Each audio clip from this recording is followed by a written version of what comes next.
And we are the Non-Prophets. I'm Denis Loubet, along with Jim Barrows and Johnny Angel.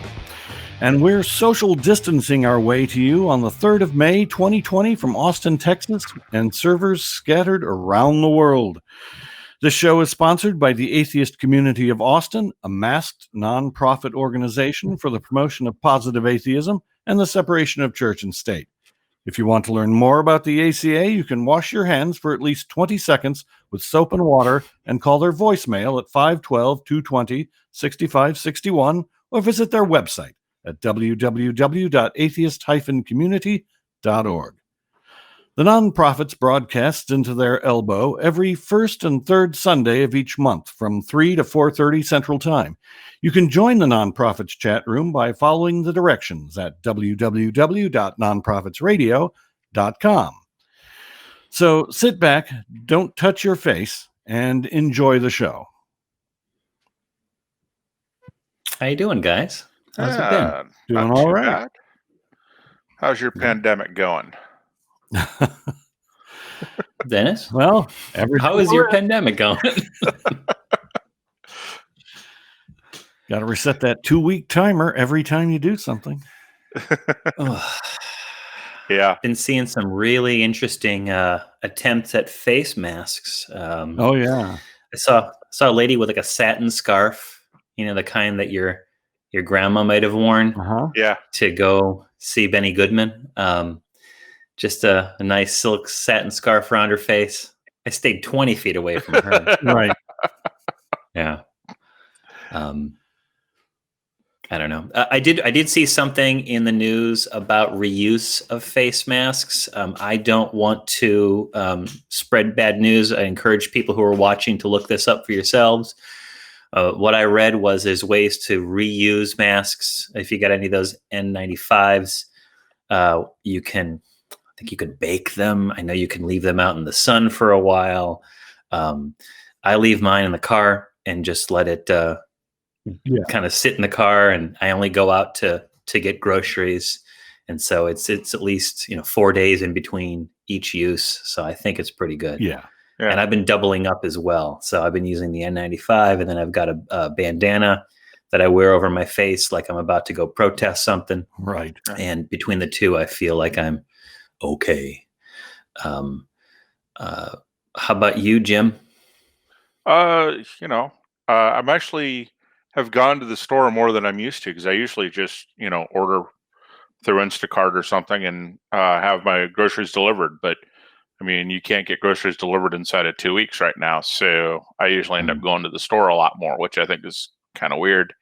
But, the local HEBs are being, which is a local Texas grocery store, are being really militant about making sure everybody is masked up before they walk into the store. Oh, yeah.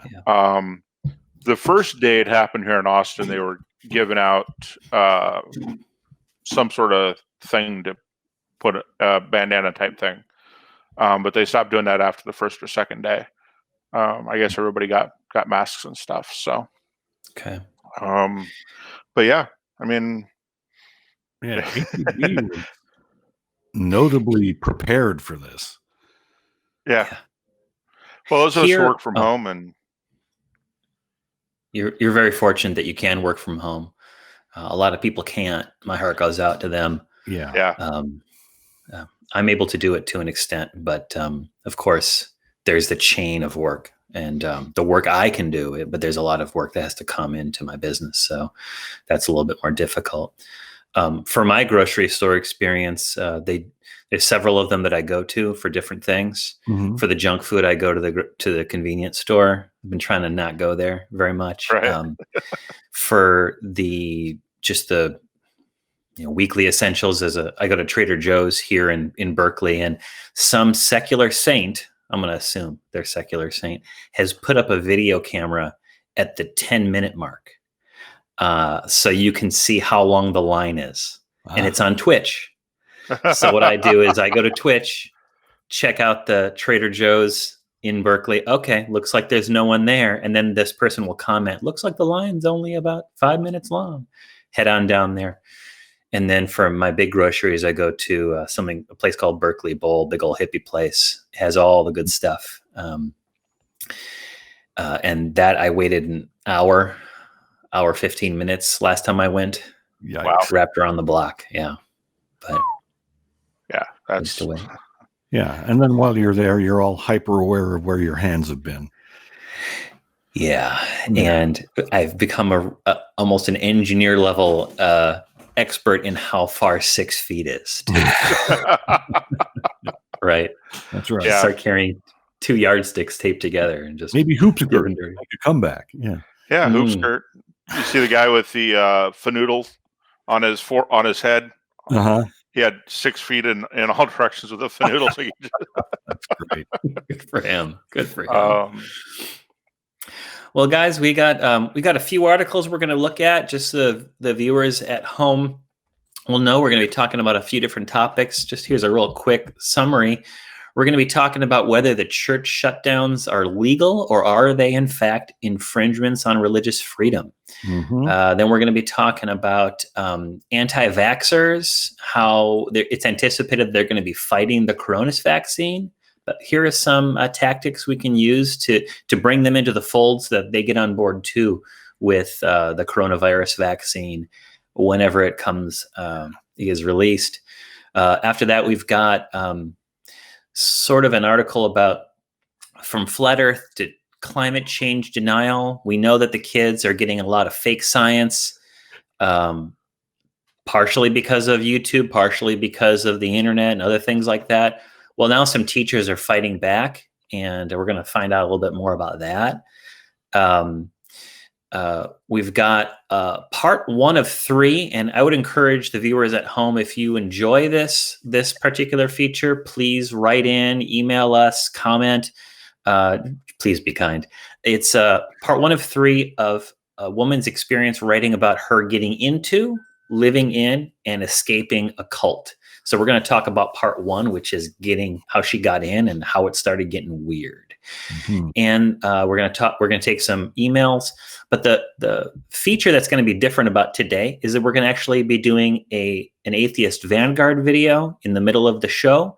We're going to be watching a video that Ben did back in late February. So don't think it happened just a couple days ago. It was back in late February, and we're going to be commenting and sharing our thoughts about Ben's interview and see where that takes us. So that's just a little heads up of what's coming up today. So let's get started with the first one. Dennis, you want to read us our first article? Yes, I can do that. So the headline is, "Are church shutdowns legal or gross infringements on religious freedom?" Amid the coronavirus pandemic, authorities are shutting down churches and pastors are being arrested. What does the law say about all of this? In the fluid pandemic situation, religious freedom is being tossed around, both as the basis for continued public gatherings and as a focus of derision from those using the crisis to argue that religious people are the problem. Some defiant pastors have held large gatherings, while some government officials have threatened to permanently close churches that won't comply with stay-at-home orders. There are basically 3 relevant rules to determine which it is. 1, the current U.S. Supreme Court interpretation of the First Amendment dictates that a law limiting religious practice is allowed as long as it affects non-religious practice in the same way. And 2, if a law or order singles out religious practice for disfavored treatment, that would be unconstitutional. And 3, in jurisdictions with more robust protections for religious liberty, such as Religious Freedom Restoration Acts, the government can't create a burden on religious practice until it has a compelling reason for doing so, and the burden narrowly affects only the religious practices that interfere with the government's compelling interest. So, thanks to the pandemic, we're now looking at real-world examples. A Louisiana pastor is under fire for holding church services for hundreds of parishioners, despite a state ban on large gatherings. His attorney argued that people would rather come to church and worship like free people than live like prisoners in their homes, and then suggested that depression and anxiety experienced by people confined to their homes could be worse than the people who have already contracted this virus and died. That's not the only example. A Florida pastor was also arrested for holding large church services in defiance of an executive order meant to limit gatherings. It's important to note that these instances appear to be a small exception to the strong trend of religious groups canceling services to protect public health. In a recent survey, only 12% of regular church attendee respondents said that in-person services at their house of worship have not been canceled. Wow. Okay, the relevant rules applying to defiant pastors will depend on the state involved. The most high-profile case was in Louisiana, which has a religious freedom law. Restoration Act. Right. Yeah, we call that a RFRA. RFRA, right. Yeah. So, 1, does the decision to prevent religious gatherings create a burden on religious practice? The answer would appear to be yes. 2, does the government have a compelling reason for imposing the burden? Here, the answer 2 would probably be yes. Preserving public health is a crucial public interest. So a broad prohibition on gathering meant to prevent the spread of communicable disease is probably fine. And 3, is the burden as narrow as possible so as not to limit the religious practice more than absolutely necessary? This is often the most difficult question, but given the demonstrated risk of gatherings, and since the churches aren't singled out, the answer here is likely yes as well. I'd like to chime in here before we continue with the rest of this article. I want to highlight that this article is from The Federalist, all right? And The Federalist is a typically conservative news source, typically a conservative organization. Right. And I had been seeing in the news, and I don't know if you guys have seen it either or seen it as well, but examples of people making legal challenges to the restrictions on religious practice. It was highlighted to me just after the last show that there was in Kansas, 2 churches filed a federal lawsuit against the Kansas stay-at-home orders.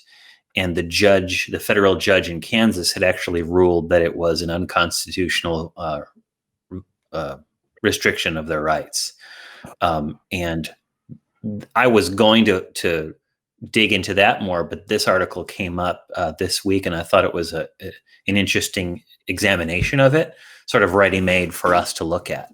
And the reason why I think it's especially interesting is because it's coming from the Federalist, and they still think that this is a legal restriction on religious practice. That tells you something right there, that this is not radical activity.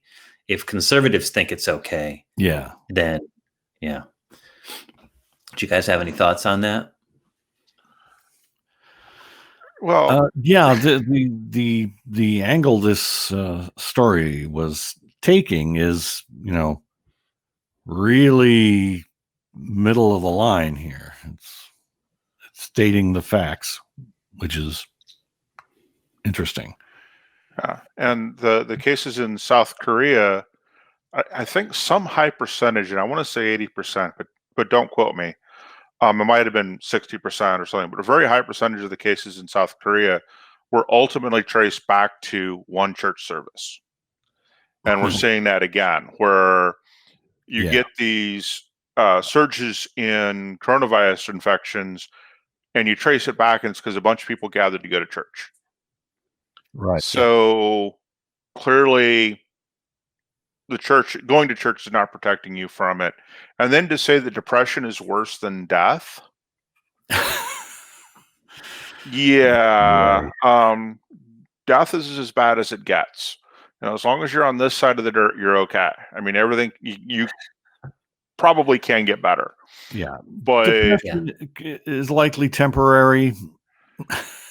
Yeah. It can be temporary. Death is permanent. Yeah, there's no coming back from and there's that. there's things you can do to mitigate this being at home. If this pastor was really serious about the vulnerable people in his parish, the pastor can make telephone calls, can send emails, can stop by and stay 30 feet apart and express the love of the Lord or whatever, just human concern. Right. There are people walking down the street right now. Okay. They're keeping a great amount of distance. They're wearing masks on their faces. Right. Yeah. I went on a hike and I kept a long, far distance away from everybody associated. I'm not sitting next to anyone. Right. There's things you can do. Furthermore, what about telephone calls? Zoom calls, Skype. Yeah. Right. If you're socially isolated in 2020, it's because you choose to be, because the technology is there. And if you don't know how to use it, you can Google it, right? I've said for the last, 5 or 7 years that if ignorance is a choice now. This is not like 1918 or 1920 where ignorance wasn't a choice. I mean, you just didn't have access to the information. But when I can read the actual study itself online and not someone's interpretation of it, ignorance is a choice. And so you can figure it out. In this system, Dennis, there are difficulties with that because it's like, some people may not have enough to afford an internet connection. That would be a absolute legitimate excuse. Yeah. Especially now because libraries are closed and other places to get access. Right. And people are having to, people are out of work. Right. Yeah. So it's bad. Yeah. Well, if we could just go back to just ignorance aside, just as far as contacting people, right, and communicating with them, you might not have internet connection, right, or Zoom or whatever you might have, but almost everyone has a telephone. Yes. Yeah. All right. That is true. And we can I remember talking to my grandma all the time, calling her, talking to her at 3:00 in the morning because grandma kept whatever the hell hours she wanted to keep, right? Yeah. And talking to her for an hour and a half about grandma stuff. And she didn't need to have the internet. Shoot, I don't think she ever saw the internet, but she could talk on a phone. Right. And I think that that can keep people going for a little while longer. Call your family members. Sure, you might not agree with them. Call people that you're concerned about. Really dig into your compassion. Think about the people that need to be reached out to. You don't have to touch them to touch in their lives, right? Right. And one church I thought did something rather clever. They held their services in the parking lot. Yeah. So everybody drove, kept the windows up, probably kept the engines running and kept the AC or whatever they needed on. And then the service was held there and everybody got to stay in their cars. Yeah. So I had a weird thought. I know the theater industry is taking a huge nosedive right now, but now's the time for drive-ins. Yeah. Yeah. Yeah. There are still a few of them out there. Yeah. Now's your chance. Grab it. They should be advertising like crazy. Yeah. Yeah. Let me plug. I hope it's still there, but in the old airport in Austin, I saw Mad Max, the original Mad Max, in my car. But I don't know, 4 years ago. And it was like a hipster drive-in experience. If you're in the Austin area and you want to go see a movie with people, 20, 30 feet away in your car, look in to see if that drive-in is still there. Yeah. Because I'm sure they would appreciate your business. Yep. And then, YouTube and church services have been, televised for decades now. So yeah, they don't need to do that. They're not being infringed on because they have other ways to achieve the same objective. That's exactly right. You know, I'm looking at this article and I'm seeing, again, this is from the Federalist, and they're going to have a spin on it, but 12% of regular church attendee respondents said that in-person services in their house of worship have not been canceled, right? That leaves 88%. Yeah. If my lawyer math is right there, 88% say that they have been canceled. So 88% of the religious belong to churches who actually value science to the extent that they're doing it from home or they're doing it remotely. Now, 12% are assholes. Right. They're the loud ones. Yeah. So let's remember that it's not just because someone believes stuff that we don't believe doesn't mean that they're cuckoo crazy. It just means that 12% might be cuckoo crazy and are practicing these in person. Yeah. And that 12% is still way too high.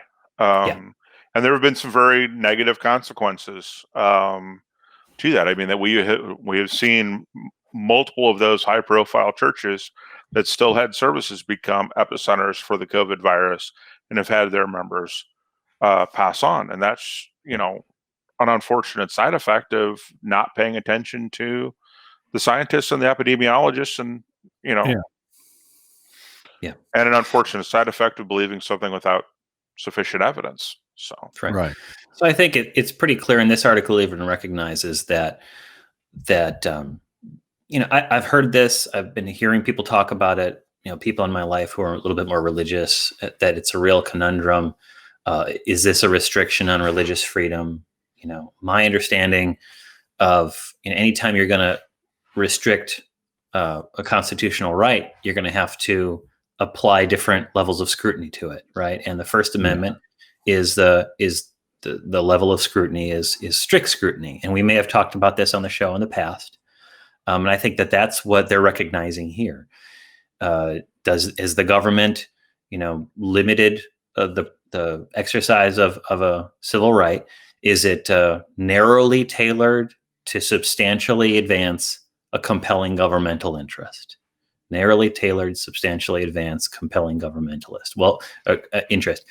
Narrowly tailored. Well, we look like a time and place restriction, okay, and manner, right? So we're looking at, for as long as the public safety is affected, it's a legitimate concern. It's not permanent, it's temporary, and it's not prohibiting people from practicing in other ways, right? It doesn't affect non-religious. It affects non-religious practices in the same way. It's just banning groups of people, right, for a limited period of time, right? Is it narrowly tailored? I would say so. Is it, advancing that governmental purpose? Yes, we know that by getting together, people are getting more exposed, right? So it advances it. And is it a compelling governmental interest to prevent people from spreading this disease and potentially killing people? Yeah, I think it is. Well, it's also competing rights. So we've got the right to assemble, the right to go where we want. Yeah, sure. But we also have the right to be healthy.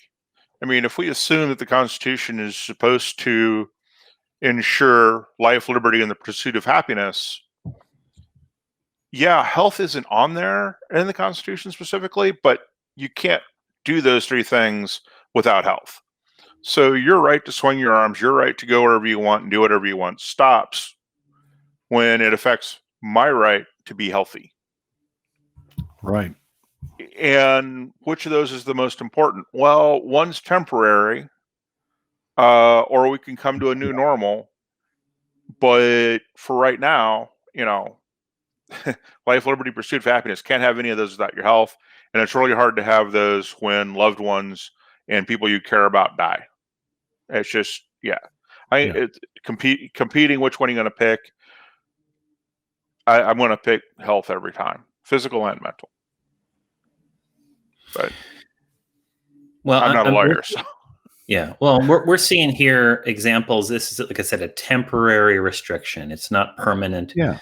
And we've got a lot of pushback. So the sort of the wonderful thing about our world is that, and especially this country, is that we have the freedom to be able to speak up. Now, I might not agree with all these protesters in these various cities demanding to be set free, to liberate Michigan and what have you, right? Right. But they have the ability to say that, right? And there's a dynamic tension between the different interests. Yeah. Yeah. But And that's why I one said thing- it's competing rights. Yeah. You know, Right. what one are you gonna put first? Yeah. One thing that I'm sorry, go ahead. No, go ahead. One thing Yeah. that the protesters do establish, though, demanding they all be set free and stuff like that, is that religion is not being singled out. Right. Businesses, any group gathering for any purpose is being ruled out. So it's like, yeah, the religion is not being singled out. I think churches in this respect need to be treated the same as bars. Yes. Need to be treated exactly the same as sports events. The ACA'S on lockdown right now, right? Yep. Not a church, but it's an organization of people who socialize, right? Anything like that. Oh, you have a chess club you like to go to. Sorry, bub. Yep. You fall into the same category as non-essential, right? There's a big argument that these religious services are essential services. Now, we might not agree with that, right? But let's talk about that. Why? How could they be seen to be essential? This person talked about here, this pastor is saying, well, they are because of psychological health, right? Right. What do we say about that? Maslow's hierarchy of needs: food, shelter. I mean, where does that fall? Where does church services fall in on those hierarchy of needs? Right. I don't think they do. Or if they do, they're at the very top of that. But food, shelter, I forget what the rest. Transportation. I mean, food and shelter is what we need, and that's necessary. Everything else, we don't need nearly as much. Yeah. And there's other ways of meeting that, right? Yeah. They're basically saying, oh, my audience is essential personnel. Right. What? Yeah. Right. The audience is essential. No, you are not owed an audience. Right. No. Now, if a pastor wants to say going to an individual's home or a family's home for a spiritual purpose is essential, I'm much more likely to buy that than I am the service. Because like we talked about, there's so many ways to achieve the same objective. You don't have to show up in person. Right. Yeah, I value the sense of ritual that exists in religious and non-religious activities, right?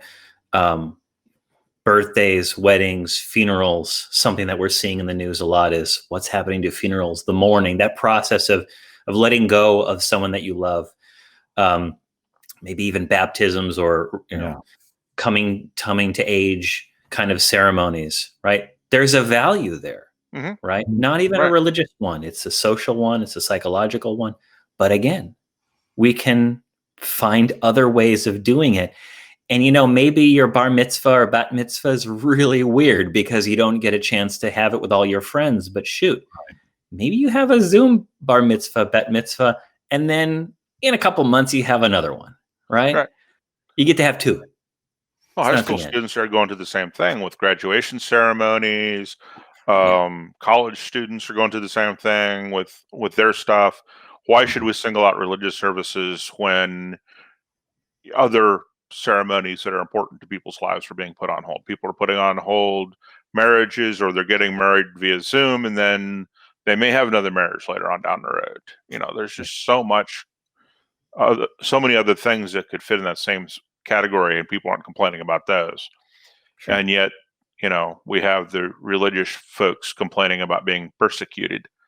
Right. It's applying to everybody. So, well, something that I did find, we could look more into the article, is Mayor de Blasio had gotten some heat about talking about if a church didn't close down during the quarantine, they might be closed permanently. All right. Mhm. Now, I followed some links around on that, and I thought it was a very interesting thing that I found. Now, I'm going to say I'm generally a liberal, progressive type of person, but I like to see both sides of every argument, and I sometimes find a lot of value in a more conservative perspective, if only because it provides nuance to my own, or it allows me to talk to my friends who haven't drunk my particular brand of homeopathic organic Kool-Aid, right? And I couldn't find any quotes to him saying that churches would be permanently closed in what I considered centrist or left-wing media. I couldn't find it. I scrolled and scrolled and scrolled. I might have found something a little later, but it was covered like a motherfucker all over all these religious organization websites, all over Fox News, all over other things. And here's what I have to say about that. If he said it, put it on there, post, right? And address it. Because I'll say this, he's dead wrong.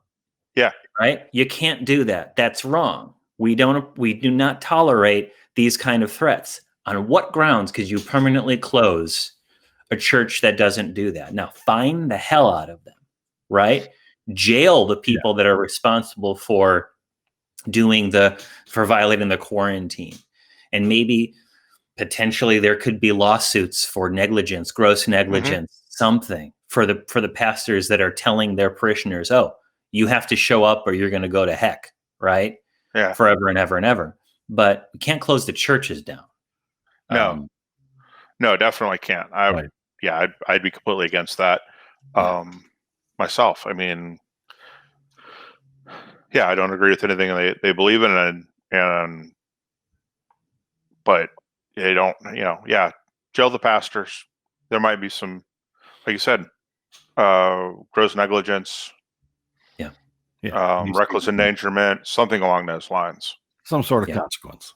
Yeah. Some kind of consequences. To individuals, not the organization. Unless you can prove the entire organization was, you know, in on it, right? If there's part of their policy, then. Yeah. If the organization, then but you can get leadership changes in organization. You don't have to shut down the whole thing, but sure. Well, if these pastors have some sort of officer or director status in the organization, there may be some way that you have, and I'm not going to provide any legal advice on this one. You may have to sue the organization and name the pastor as the CEO or the managing member of that LLC, whatever it might be. So you may have to actually sue the organization, and the organization may have to indemnify the pastor. But you know what? That's all the more reason why people need to be aware of whatever organizations they belong to, what they stand for, who's in charge, be active, and make sure that your organization's doing good. Don't just follow for the sake of following leaders, right? Right. They're accountable to you. I wanted to point out that Texas is a state that has a RFRA.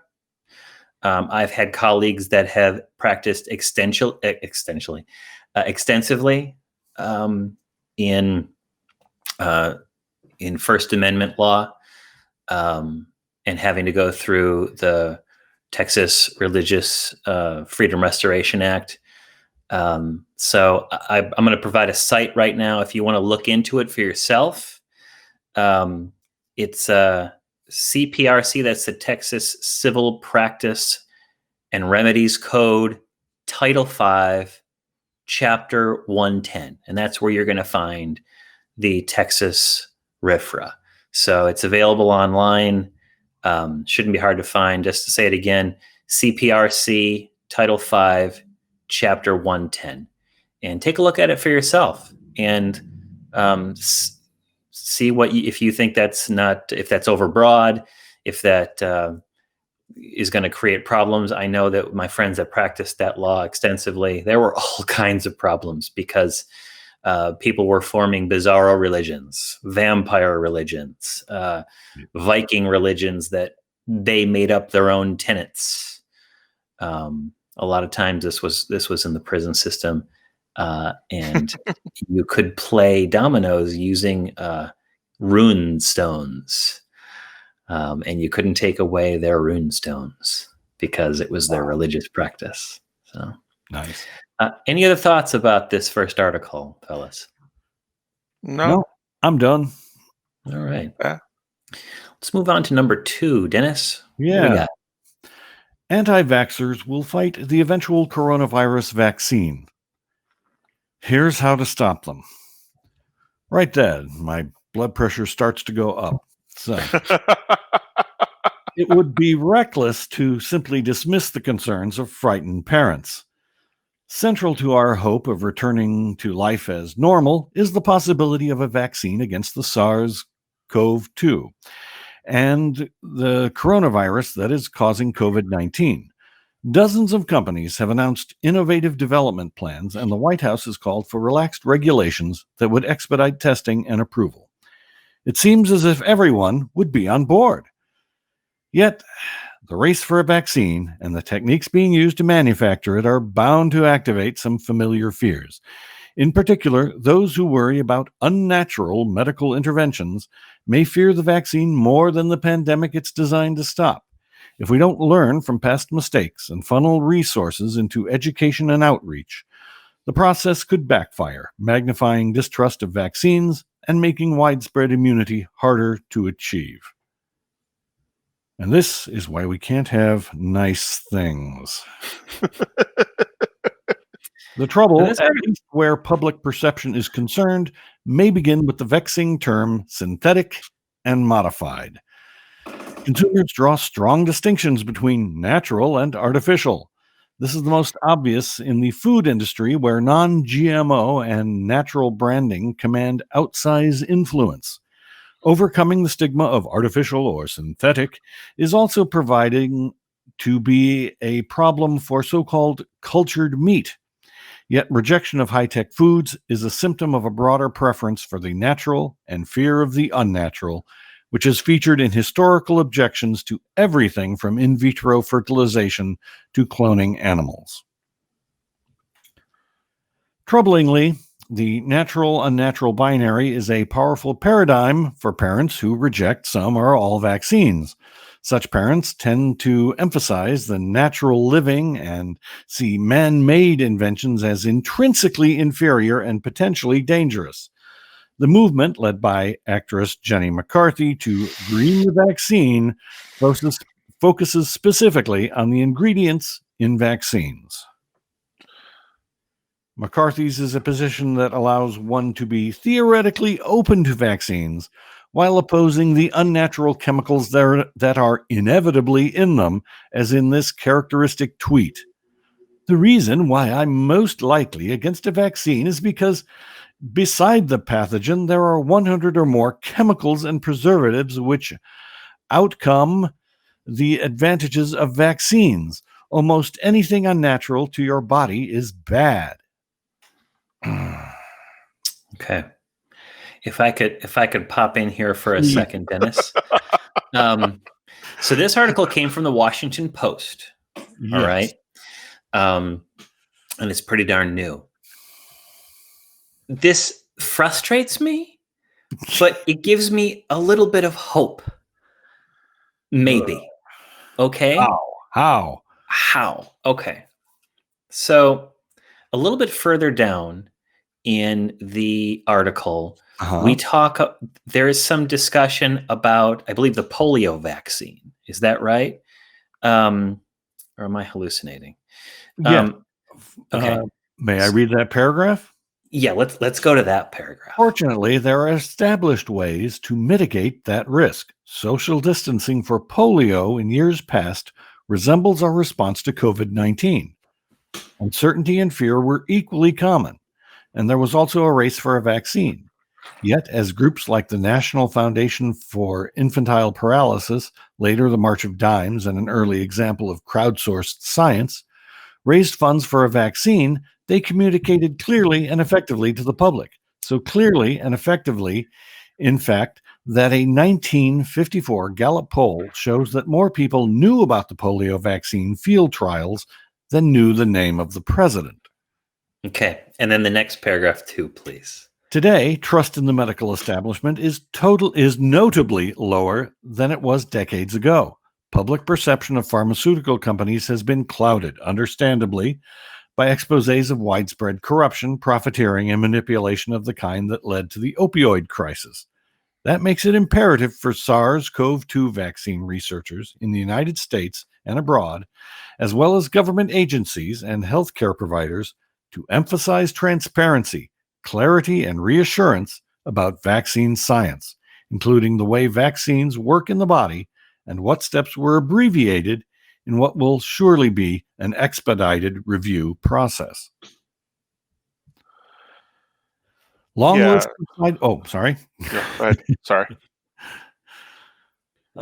lists of side effects in fine print and newspaper articles laden with technical jargon are not enough. An essential part of transparency is ensuring that explanations are easily accessible and widely distributed through active outreach. Supply chains and manufacturing standards, often opaque, must also be made painstakingly clear. This is especially important given the global nature of vaccine development and production, which includes countries with different standards of transparency and regulation. That's where I think it's at. For me. Yeah. That's what it comes down to. This article is right. The pharmaceutical companies they've put profit, let's just say, near the top of their priority list, right? Okay. Yeah. It may be they have a legitimate reason for it because developing new drugs and treatments is expensive. Right. It may be that they are money-making organizations that need to make money. Otherwise, they're not much of a money-making organization, right? That may be the case. But the fact is, over the course of my lifetime, at least, how many times have new drugs come out and they pushed it? They've asked your doctor if this is right for you, right? And we've heard all these horror stories about the way that doctors are paid to prescribe things. And we know about the opioid crisis and all this terrible stuff, right? So it's not surprising. Pardon? And the profiteering. Raising of prices to ridiculous numbers. It's not surprising that people would be skeptical about this. Yeah. Right?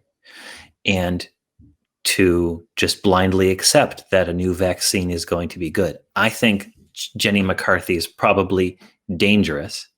However, let's address these concerns. I know that we try to, but let's address it. And I think this article points it out. Get out there, make the supply chain transparent, make it so that ordinary people can understand, how do these vaccines work? There's something in here, overcoming a natural binary is a good place to start. How about talking about how it's not a poison that we're injecting into your body that kills the cells, right? It stimulates your body's natural ability to produce a reaction, right? Well, the belief that everything natural is good, or unnatural things are by default bad for the body, is just so much BS. Right. Because the flip side of that would be, well, everything natural is good for your body. Well, cyanide's natural. Yeah. Cobra poison, natural. Mm-hmm. Poison ivy, natural. Yeah. Uranium, very natural. Not so good for the body. Maybe not. But for to say that everything that and 100 or more chemicals, my question is, so what? I would also like to say, prove it. Where's your data? Sure. On the 100 or more chemicals, that seems like a bit of a stretch. Sure. Coming from Jenny McCarthy, that is a bit of a stretch. Right. If it was anybody else, I probably would be a little bit more accepting of that. But with her known support of Wu, yeah. My problem with this article is, as atheists, we know how accepting of reason people are. Mm-hmm. Or rather, aren't. Yeah. Right. What have we been trying to do for the last 2,000 years? And what have we failed to do for the last 2,000 years? Try to explain reality. I mean, just evolution. Mm-hmm. Yeah. We're trying to get evolution across to people, and nope. There's an entire industry involved in lying to people about what evolution is. Yeah. So, and the same thing's been constructed around vaccines now. Right. Mm-hmm. So how the hell are we supposed to, ease people's fears? Right. And vaccines kind of a double-edged sword, or has another problem too, and that's just the general nature of people to be Luddites, to not be accepting of things that are extremely new or unknown. Because the term Luddite goes all the way back to the Industrial Revolution, where people were breaking machines because they thought they were evil. They're taking our jobs. Right. Yep. Right. Despite the fact that we've added jobs nearly every year for the past century. Nearly every year, not all of them, but and the years we didn't were economic problems, not people losing jobs. But this Luddite mentality of being afraid of things and technology makes no sense to me. Mm-hmm. But I'm a software engineer. I've been playing with technology since I was a kid, so I'm weird. Well, but I agree with you, and I agree with what you're saying, Dennis, too. I mean, we're dealing with people's natural Luddite tendencies. I had talked last week about that book, The Enigma of Reason, right? You can logically explain something to people, but they've got another mechanism of reason operating in the background. Right. And I think with a lot of these people, Jenny McCarthy and others, and I'm just going to throw it out there that Jenny McCarthy authentically believes all this stuff. Maybe Gwyneth Paltrow is just wants to sell her shit, right? Her eggs that she puts places and what have you. But Jenny McCarthy is maybe legitimately concerned about this stuff. Let's just say she is. Okay. Yeah. That's because she's got another mechanism of reason operating inside of her, and she is making connections maybe they don't actually exist. It's like a folk wisdom. Okay. Right. How do we overcome it? And that's what this article talks about, right? How do we overcome that? It's probably what we've been doing all this time, right? Yeah. But I think part of it is overcoming the bad blood that the pharmaceutical companies have shed. Okay. Yeah. And shining light on it. Let's walk people through. There's a YouTube series on right now. It's been around for a while. It's one expert talks to 5 different people at different levels of understanding. Have you seen this? I've seen that. I love this series. They have about blockchains. They talk about, all these quantum stuff. I don't even know what they talk about, but a bunch of things like that. If experts can't explain how these vaccines work and explain it from a postgraduate level all the way down to a child's level, right? Get someone out there to talk to the people to explain how it works. Well, so I agree with you. That's what they need to do. But I'll say that that's what they've been doing since we started working with vaccines, right? Yeah. When I was growing up, this anti-vax stuff wasn't even on anybody's radar. No. Vaccines were generally seen as good, and then you get some of these, celebrities who start casting unreasonable doubts, who refuse to know that, a lot of their concerns just aren't there. They don't understand the science, and then you start building this stuff. So I think the industry has done a good job in telling people and explaining how vaccines work.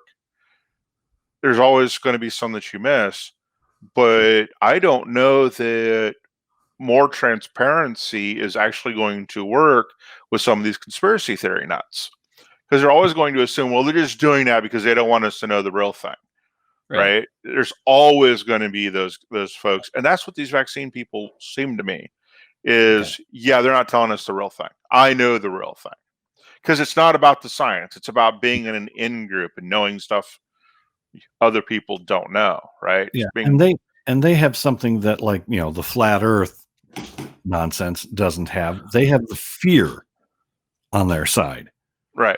Obvious, present fear that they can foment and use as a lever to, spread their intractable irrational beliefs. Yeah. And they Guys can are point right. at failures of the system too. Yeah. I don't want to be Pollyanna. I don't want to be, poll positive here, but I wish we had Pollyanna. wish we had Pollyanna. Yeah, things would be so much better. Yeah. But I have been criticized in the past for being condescending toward people who believe in magical thinking, and I don't think I'm condescending. I believe that every single person who doesn't have some sort of intellectual disability, in which case they may have an excuse, right, has the ability to not only understand what I understand, but exceed my ability to understand things, right? All right. To believe things for you. Pardon me? I'll take care of the condescending part. Okay. So I think that each and every single one of these people who are afraid of vaccines, right? Jenny McCarthy, maybe not the bad poison-minded people who are doing it because they want to sell their own dishonest cures. They can be guided, and their critical thinking skills can be honed with their participation to understand, and they can be cured of their misapprehension. So I think there is a solution, and I hope you're right. Okay. Yeah. So if it's not transparency, Jim and Dennis, then what is it? What's the solution? Yeah, because I don't think the problem is on the atheist front. So yeah. Yeah. I don't know that. I think the solution is being patient with them and continuing to point out errors in their thinking. That's all we can do. The same thing we do on every show here at the ACA is good skeptical reasoning and reasoning skills, and to build up a trust to science. I think there's a Venn diagram between religion and anti-vax and flat earthers and cryptozoology and all these other things. I think that comes down to the way somewhat how humans work, but they're all interrelated. They're all errors in thinking, and we all make them. I mean, we're not as atheists. We're not perfect at it by any stretch of the imagination. Goodness no. So we try. Well, Jimmy, you made a really good point, and we're going to actually, I think, come back to that point with our third article. However, we're going to go right now. We've got an Atheist Vanguard video that we wanted to share with the viewers, and let's cue that up and let's watch it, and let's come back and talk about that. Hello and welcome to the Atheist Vanguard. My name is Ben, and today I have with me David. Hello, hey, David. What's going on? Hi. David, I got questions, man. Come on. I got questions. I got answers. First of all, tell us where we are right now. We are at a Kickstart event. It's put on by the Last Reformation, which is a ministry by Torben Sundergaard. We're out here sharing the gospel, praying for healing, praying for the sick, baptizing, deliverance, casting demons out. Like I said, baptism, receiving the Holy Spirit. But that's not all. You're protect all of this thing is in a goal and a hope to protect people. Is that right? Well, to save them, and then keep them in walking in God's protection. So what would happen? What do you think would happen if someone doesn't embrace what you're trying to show them? If someone doesn't say, you know what, that's the life for me, what could happen? There's a lot. So like the kind of end game is ultimately ending up in hell, and that's a terrible place. But pre-hell. Yeah, pre-hell is you're just fair game to the occult. Like we were talking about before about how there's people that do practice witchcraft and that kind of thing, engaging the demonic, and if you're not sealed with the blood of Jesus Christ, that would leave you open to the occult, to demonic influence, whether that's overt, like you're just being, struck with sicknesses or, depression, anxiety or something for the gain of some other individual or group, or just like coming through your personal involvement with it. So when you receive the Holy Spirit, you are protected from those things. So yes. How do you know if, let's say you catch some coronavirus? Okay. Okay. Is that perhaps someone wishing harm on you, hexing you, cursing you? No, Could it be? I'm recalling the story of Job. Yeah. Where Job was tested. Yeah. Do you think that could be a test? Do you think it could be a curse? And how would you know? No, I think Job is a specific case, and there's some people that feel like, well, God let me be sick so that he could teach me character. At all do I believe in that. I don't believe God wants people sick. I believe he wants everyone healed. Just because we don't see that doesn't mean that's not his heart. And so now, can sickness come as a result of demonic influence? 100%. Anything else? 100%. How about depression? All of it. Depression, anxiety, just fear, terror, nightmares. It can even be to the point of if you want to call it, like you might say haunting or that kind of thing, where you have specific demons assigned to just like kind of terrorize you and that type of thing. That's more like direct occult. I'd say some of the more under the surface ones are just like a spirit of anger or fear that just rests on someone's paranoia, that kind of stuff. Those are not from God. These are all psychological. Is there anything more physical, perhaps a case of rickets? Perhaps scurvy? Not all sickness. All sickness comes from the devil, but it's not all necessarily through like demonic or witchcraft. It can just be we're human and we live in a fallen world, and until God ultimately corrects all that, like those are things that we struggle with. So in before the fall, do you think there was no illnesses, sickness, there was no parasites, none of that, no disease? No, it's in Genesis. I think 3, where he says that. Now that because you've let sin into the worldly realm, it says now the earth itself is under a curse, meaning the entire earthly realm. Everything physical is under a curse. That it says the ground will grow thorns for you. Before there never used to be weeds. There was no weeds, there was no thorns. Because we were over this. We were appointed in dominion over the earthly realm, to manage it for the Lord. This was given to us as a gift. We gave those keys to Satan.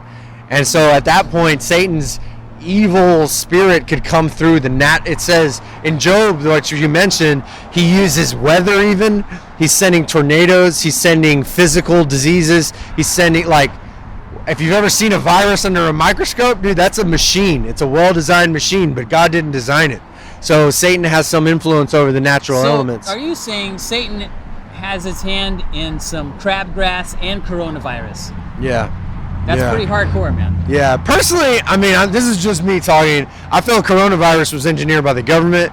I think that they were behind it, but I still think it's demonic at its core, because I feel like they're using it as a way to like control populations and that kind of stuff.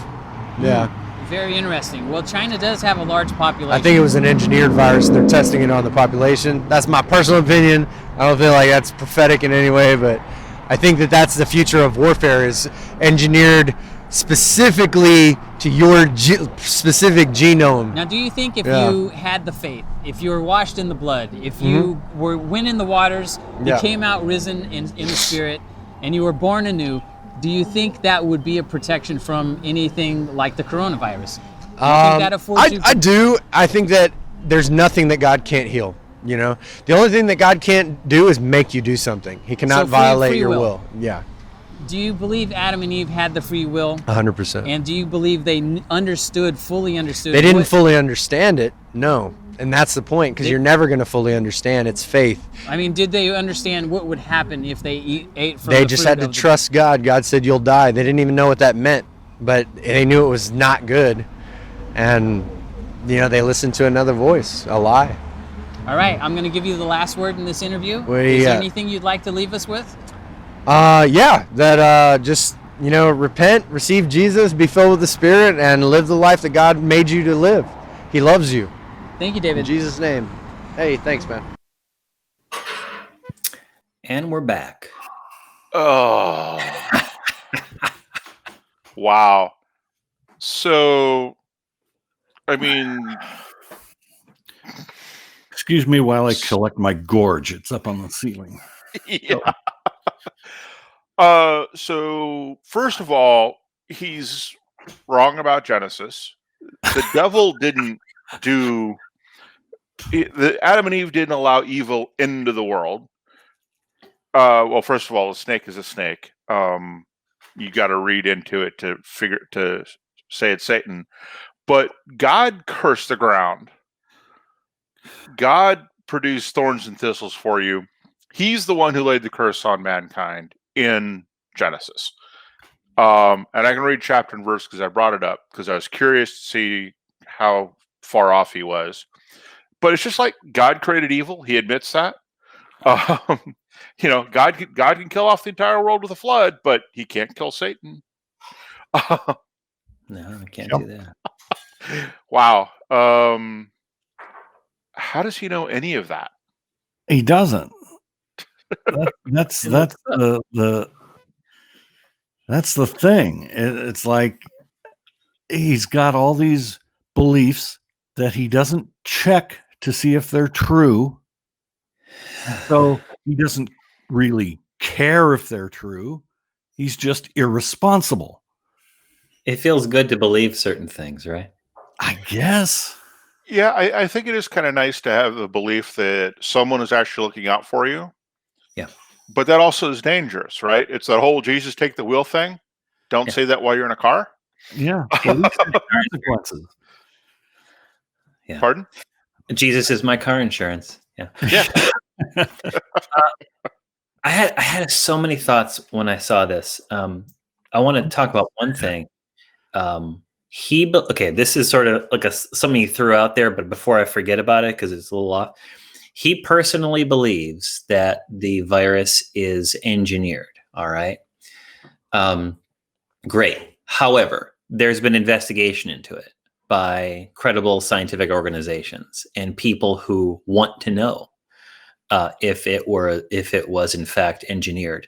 And I have friends who are biologists and understand the mechanisms of life infinitely more than I ever will. And they said, these friends said that they had looked into it. And there are certain markers in viruses like this when they do testing, when they do testing on these kind of infectious diseases. And what laboratories will do is they'll make certain changes that are sort of standard changes. And they do this so they can methodically go through the virus to determine, by turning this gene on, by manipulating this gene, we know it does X, we know it does Y, right? And they make these tests to check it, to examine it, to understand it better. And those markers are not present in this virus. Right. Okay? You can talk a big game about, China being the bad guy here, but what about that? And I bet you that guy doesn't know anything about these particular markers. And he probably doesn't care. Oh. No. But yeah, and China at most could be accused of maybe delaying letting the world know too long. Sure. Or attempting to delay letting the world know too long. And maybe they were working with the virus or they had it stored and they let it out of a lab. But it's a natural virus they were looking at for whatever reason. Okay, maybe. But yeah, I haven't seen anything from any credible source like you that says that it's tampered with or man-made or anything along those lines. Yeah. So yeah. And it's certainly not lethal enough. Right? Yeah. And it's a terrible biological weapon because there's no immunity to the Chinese people. Right. Yeah. Or anybody. Or anybody. Right. Now, it could be a James Bond plot where the evil overlord organization is trying to kill off all the old people, sure, so they can influence the minds of the young people. Right. But James Bond is fiction, so it's a Dr. Evil plot, more right? Than, yeah. A giant space laser, but it's not a very well thought out one. But that's just a throwaway thing. I think that there's other. Frankly, there's just other bigger issues that he mentions, bigger, typical to the kind of things that we hear from these folks who believe in a netherworld that exists within our own space, right? Right. What? And he's complaining about people being drawn into occultism and then rattling off stuff about demons and evil spirits and all that. Dude, you are occultism. Yeah. Yeah. From his worldview, evil spirits exist. From his worldview, there is a devil. I think it naturally follows that if evil spirits exist and the devil exists and all this jazz is out there, of course he's going to think that these things can affect human beings. Yeah, well, it's even worse than that, because he said demons cause it and some of it isn't caused by demons. He's holding both positions at the same time. Yeah. Note. How is that possible? The world was created perfectly, and then for whatever reason, sin was let into the world and the devil came to control it. It's sin that caused infectious diseases. Ultimately, it's man's sin. It can't be God's. It's got to be human beings fucking things up, right? Well, yeah. Except I will disagree with you on the perfect bit. God didn't say it was perfect. He said it was good. So they're assuming that there was no death. They're assuming that meat eaters were plant eaters. They're assuming all these things about a perfect world, when all he said was, "Hey, this is good." He might be a sadistic little bastard. Well, I mean, when Iluvatar and the Valar sung Arda into the world in the Silmarillion, right? It was made beautiful according to the music of the Ainur, right? And then Morgoth twisted it. So Ents became orcs and mountains became volcanoes. And why isn't that just as legitimate? It is. Maybe Tolkien it's a better told story. It's a better story. Yeah, and there's music and I mean, there is. This is kind of one of the problems. It's bad. The Bible is badly told, a badly told anthology about a really, really unlikable main character. Yeah. And we do so much better on telling stories now, on doing philosophy and talking about ethics now than you get out of the Bible. This guy postulates a Satan, a father of lies, right? Now, ask him, do you think that you could possibly be swindled by a human being? He might say, no, God protects me, but I think he most people would agree, yeah, I could be swindled by a human. Yeah. Okay. Could you be swindled by a supernatural being with unknown powers of persuasion? And suddenly they're immune. Right. Well, what the hell? God can't be all powerful because, I mean, he cheats at wrestling and he's defeated by iron chariots. There you go. Yeah. Okay. So something else that he said, and I'll be honest.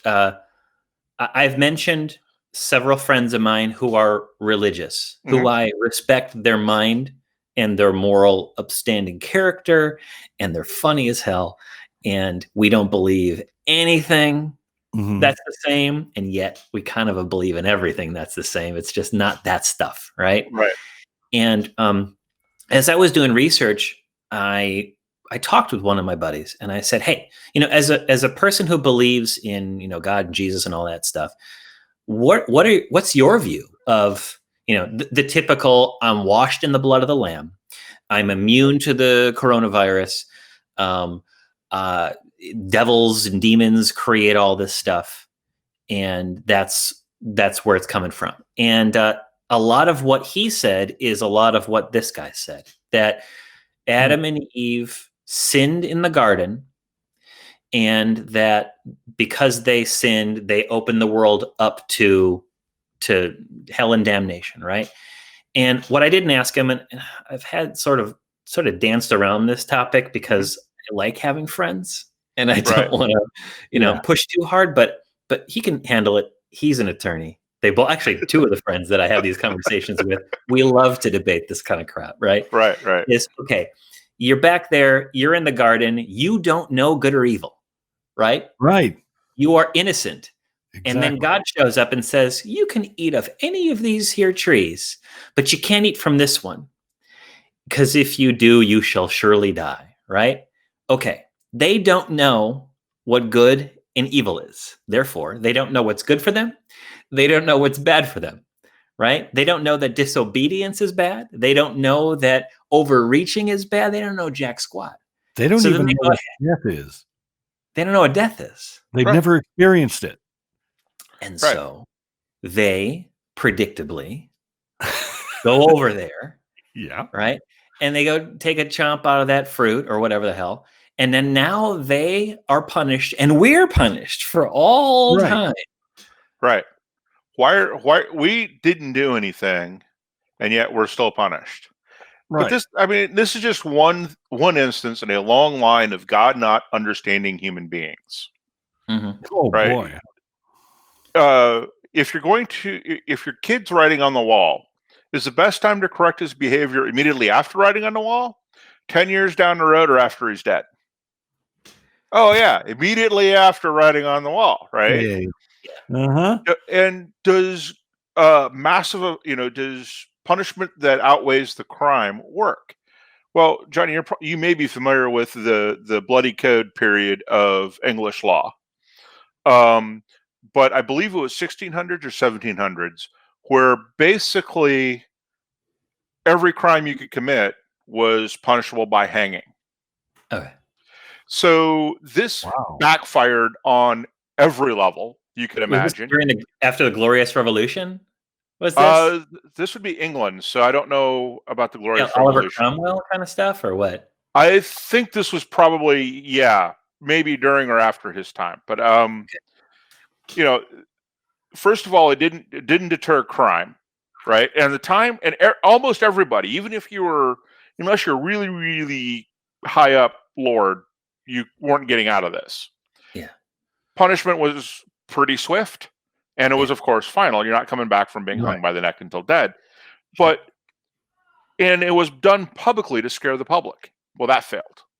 Mm-hmm. Because it became a kind of like a modern sporting event. Yeah. People would show up, and there was sympathy for the person who was dying. If he kind of showed English pluck or, said something witty as they pulled the lever, things like that. So we know that doesn't work, and yet God tries it, right? Motivation, we know that the type of motivation that heaven provides works on people who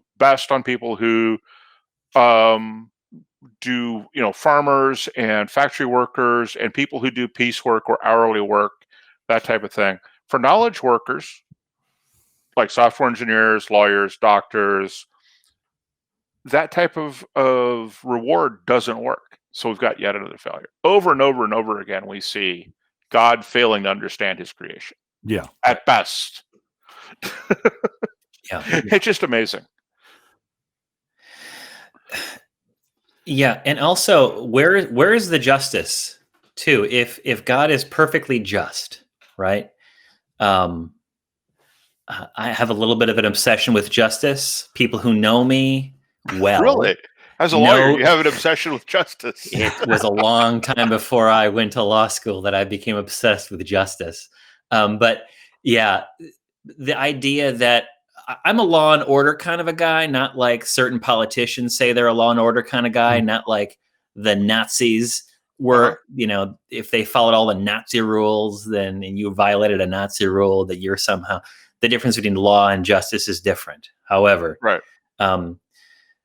I foolishly still have some faith in the system. And I believe that if we actually got up off our asses and try to change the system and we're motivated more than our immediate concerns, we could actually improve the society that we live in.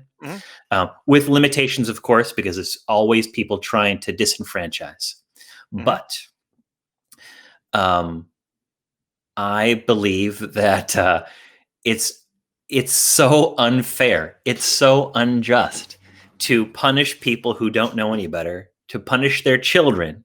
It's like my great-grandfather didn't pay back a debt, and now I've got to go to debtor's prison because of something that he did.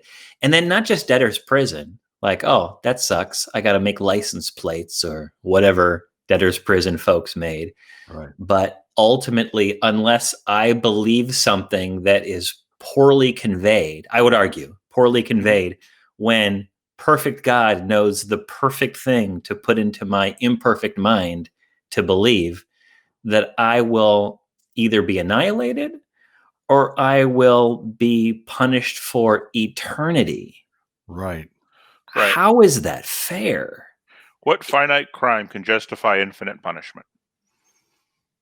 Because all crimes are finite. They all take in a limited amount of time, and you're going to be punished forever. If you could be purged of your sin, right? Let's say Hitler goes down to the burning flames, right? Right. And has to live the experience of every single person who he was responsible for butchering, right? Mm-hmm. Times 20, right? Yeah. That's better than being burned for an eternity, perhaps. Mm-hmm. Right. But not believing. Let's say I don't believe, all right? And I go down to HE double hockey sticks, right? And I look around me and it looks like something out of Doom, right? And I'm like, oh shit. It was right all along. And I get to talk to my damnation liaison officer. And I say, hey, I believe. Right. Wouldn't it be fair then if there was a process? Okay, well, you didn't believe, the evidence was in front of you, but you were willfully ignorant. Don't worry, we can see into your spirit. We knew that you turned away out of pride. We knew you turned away out of a desire to sin and be selfish. And plus, you didn't pay your parking tickets when you were up in Vancouver. All this other shitty things that you did, right? Right. And so you're going to be here for a couple of weeks, man. It's going to really suck, but you're going to do something good, right? You're going to fight demons or some shit like that, right? But there's none of this mechanism out there. No. And it's just revenge or vengeance, pure and simple. Right. Yeah. And if we assume that COVID is being visited on us by God, right? How is the equivalent of your kid writes on the walls? So you go out in the neighborhood, find 4 kids at random and put their noses in a corner. Yeah. Right. How does that teach your kid anything about not writing on the walls? Those kids didn't stop your kid from writing on the walls. So they didn't now even know my kid. they should have known your kid. They should have been patrolling the streets. Yeah. It's a reductio ad absurdum, right? Right. That's what we're expected from a perfectly just God. But random punishments to the good and the bad without any idea of why we're being punished. Yeah. But if you believe in a certain other kid that died and came back to life, then it never happened. Right. Yeah. Yeah. Oh, it's just, and I don't know that I would be surprised if this guy found a conspiracy theory he didn't like. Oh, yeah. Okay, so something else that he said that made me think was this notion, and it was he talked about, there's sin in the world, all this stuff. God created it, but he didn't create it. When I talked to my friend, okay, and it was actually before I watched the video, but it's in line. Yeah. The Bible and all that jazz doesn't promise that you are going to be immune. Doesn't promise that belief in God means you're going to be rich. It doesn't promise anywhere that you're going to be perfectly healthy or that you're not going to suffer tragedies in life, right? Well, it depends on which version and who you're talking to, because the Bible says those things, and it also doesn't say those things. Yeah. And it also says the opposite of those things. It says whatever you want it to say. And my friend's response to that was, there are prosperity preachers that claim that if you believe you're going to have all these Learjets. Yeah. But he's like, that was a very specific passage. I think he said it was Paul. And it was responding to a very specific scenario, and it didn't say what it said. And I said, well, friend, you can kind of cherry pick anything you want from the Bible to kind of say whatever you want in whatever circumstances, right? Right. You can do that with any holy book. and come to whatever conclusion you want to get to, right? And he's like, yeah, that's the problem with, and I love this, and I love the guy, starting with a conclusion and working your way backward. Really? That's the problem with starting with the conclusion like there is a God? I'm going to tell you. Did he understand the cognitive dissonance he just kind of espoused? I think my friend is smarter than me.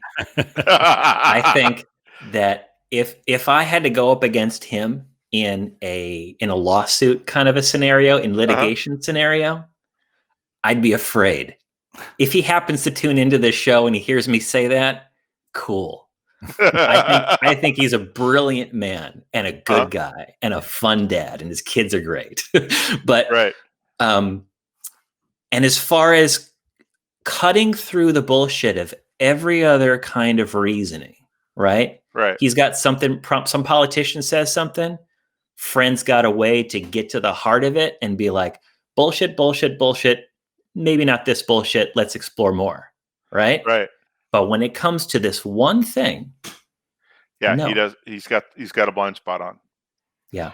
And I got my own, and we all have our own. But I remember, well, I don't personally remember back in the age, with British imperialism, but they were, the Christians back then, I guess, would poo-poo the stereotype of the African witch doctor and their rattles and their evil spirits and stuff like that. Yeah, boy, that's come around 180 degrees, hasn't it? Yeah, it sure has. It has, yeah. Now the churches are going, the stereotypical ooga booga, right? Yeah. And it's not ooga booga, it's oh dear God, which dear God, right? Yeah, might as well be the same thing. I rebuke you, COVID-19. Get thee behind me 6 feet. I rebuke you. Yep. I blow the winds of God. Get some mouthwash. They did a really good rap to that, or was it rap or I forget? They did a song with him doing that. Oh, was it the Shmo Yoho guys? The auto tune the news? I don't remember. Yeah, it was something with that guy, but yeah. Okay, this. Okay, so this kind of thing, we deal with this all the time, right? We see it in the news.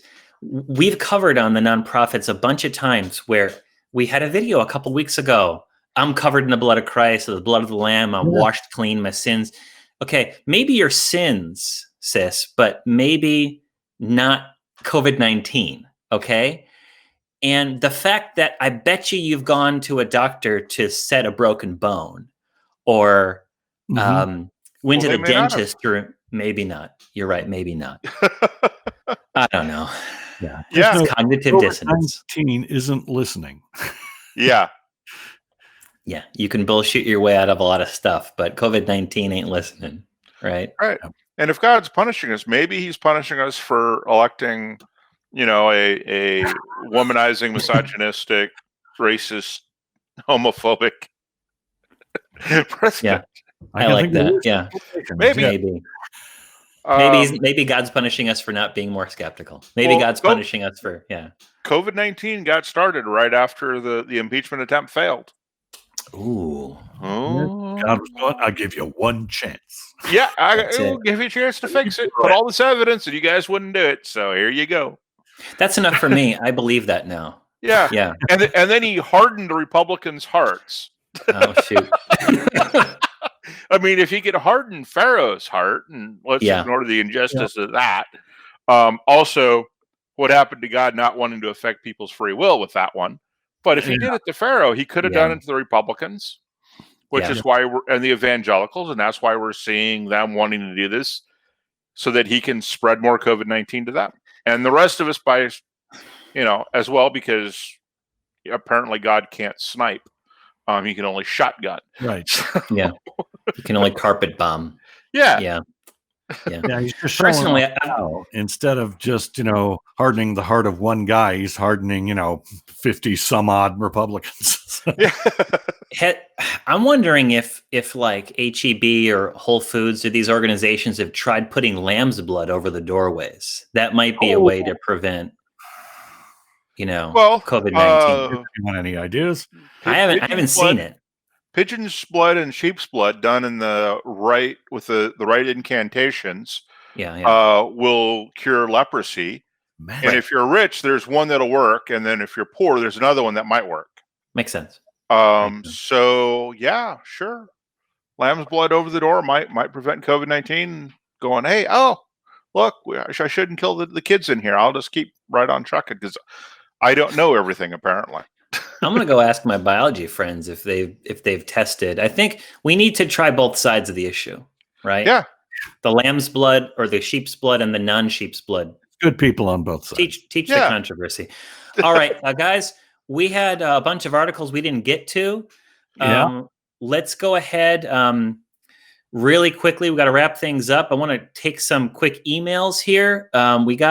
If you could just read those portions of we got another email from our friend over in, oh God, is it the Netherlands? Did I completely biff on that? T. Radecki, we talked about him last time. Okay. You read that? Let's see. I have to identify the right one. Yes. All right. So, to nonprofits. What a surprise to hear your own email being read out on the show. Great to hear you like the quote, and Dennis read it out in his clear radio top quality voice. What was slightly unexpected is that it actually works better in British English, as the two words prophecies and processes are pronounced more similarly than in Dennis's colonial tongue. I thought about that too. Colonial tongue. Yeah, prophecies and processes. Yeah. Is I think where he's coming from. That's cool. Yeah. The subject mainly keeps popping up in conversations with my Catholic uncle. He is a Roman Catholic humanist and a philosophy fan and teacher.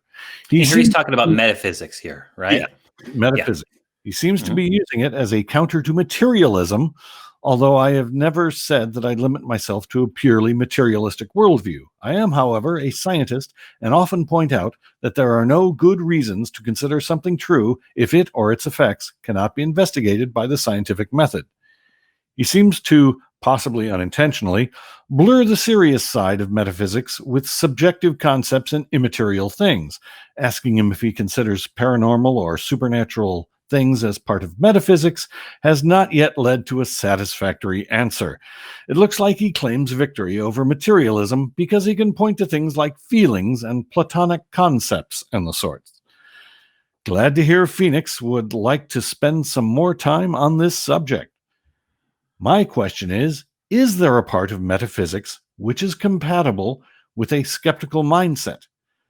To quote Aaron Ra, is there a there? Okay, so thank you again, T. Radecki, for writing in. Please, if you're watching the show and you got a question for us, write on in. If you like something that we do, let us know. If you hate it, let us know that too. We can take it. We can take the punches. And we're not going to be shitty unless you're shitty. And then you're going to get so much shit. You're going to feel like Biff Tannen. From Back to the Future. But the subject of metaphysics is covered widely on the Atheist Experience. It's covered on Talk Heathen a lot. I'd like to see Phoenix talk about it. I think if we get the right interviewee on a Vanguard interview, I think we're going to get into that. Jim, I see a problem that I have seen before, where he talks about the serious side of metaphysics with subjective concepts and immaterial things. So metaphysics isn't necessarily about the immaterial. And then he goes on saying, considers paranormal or supernatural things part of metaphysics, and feelings. Sure. Emotions aren't part of metaphysics. They're not about physics. So I think there's some he's conflating two things that are very, very different. Metaphysics and immaterial things are not necessarily the same thing. So I think he probably needs to get a better grasp of metaphysics and how things like feelings pop in. The person I was talking to and I had this conversation also equated metaphysics with definitions of beauty, which is, aesthetics, philosophy of aesthetics. And that's not metaphysics. That's a whole branch of philosophy. Feelings are, philosophy of the mind. So I think he's kind of mixing his topics up a little bit, which may be why he's not getting anywhere with his dad, is because he's confusing metaphysics with a bunch of other topics. Yeah, I think because, and Phoenix touched on this last show, is that there's different understandings of metaphysics. I actually knew a guy back in my college days who told me with a straight face that he was majoring in metaphysics, and I was like, "Oh, interesting, philosophy." And he's like, "No, like spiritual healing, Reiki, and things like that." And I was like, And I was actually a philosophy major once upon a yesterday, and something that I would point you to is metaphysics doesn't have to deal with necessarily hocus pocus spirituality.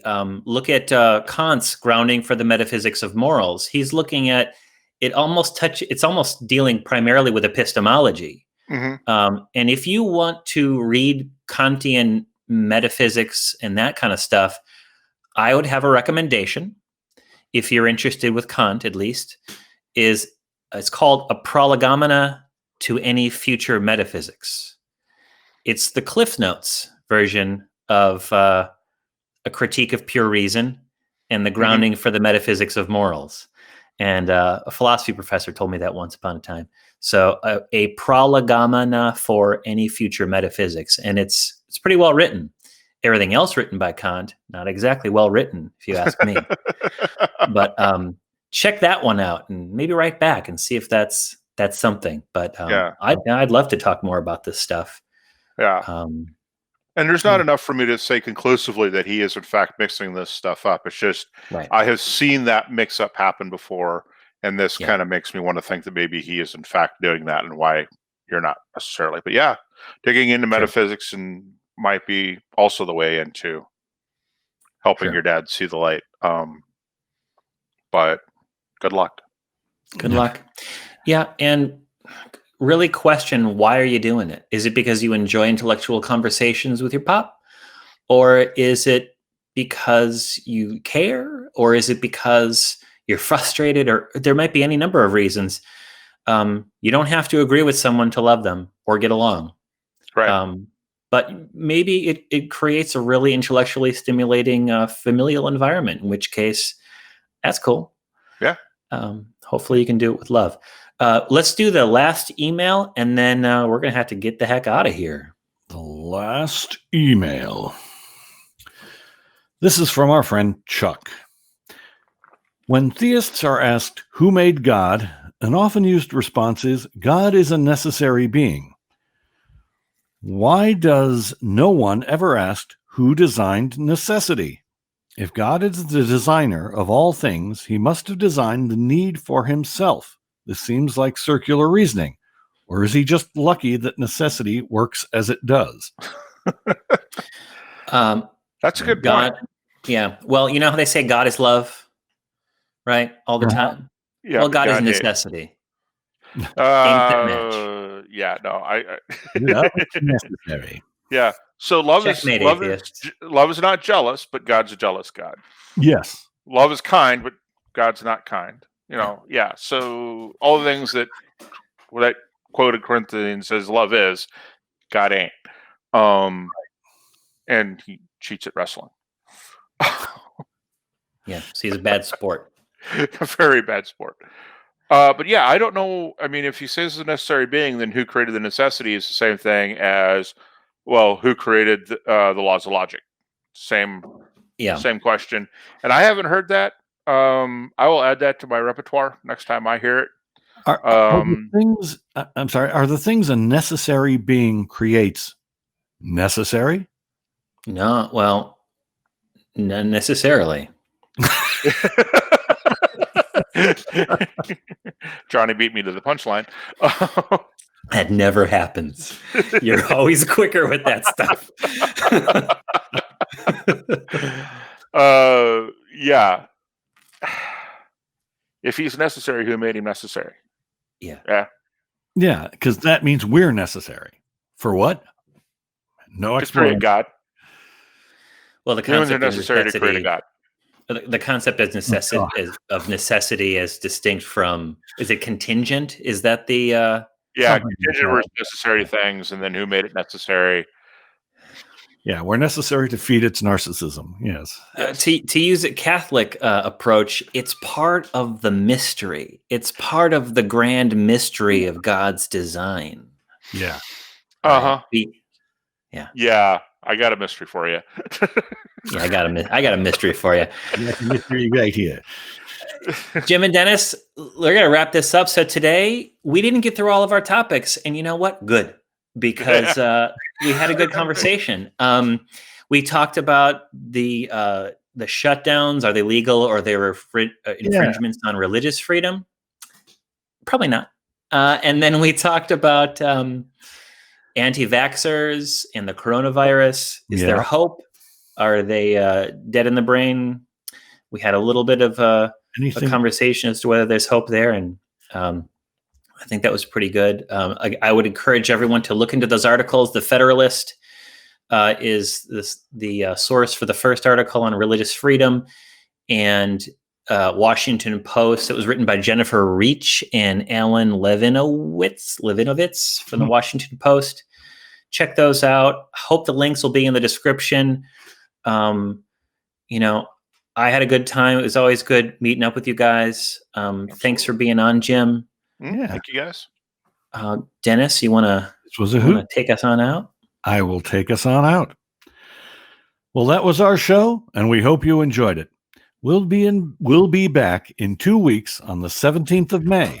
Until then, don't inject any disinfectants.